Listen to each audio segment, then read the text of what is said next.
Bukod sa pagpapakita ng kanilang magagandang katawan, karamihan sa mga Korean female idol groups ay dinadagdagan ng pagka-sexy sa kanilang mga performances sa pamamagitan ng paghawak sa kanilang mga private parts habang sumasayaw.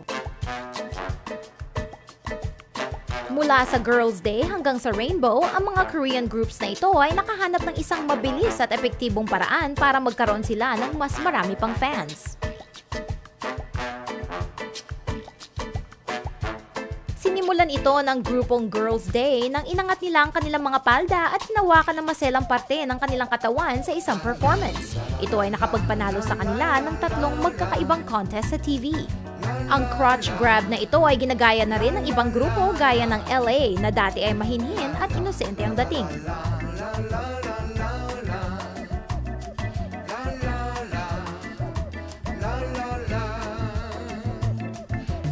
Malamang ay gusto ng mga lalaki ang bagong pauso na ito ng mga Korean pop stars. Pero hindi rin ito magtatagal at kakailanganin nilang mag-isip ng bagong gimmick. Ano kaya ang magiging kasunod nito? Abangan!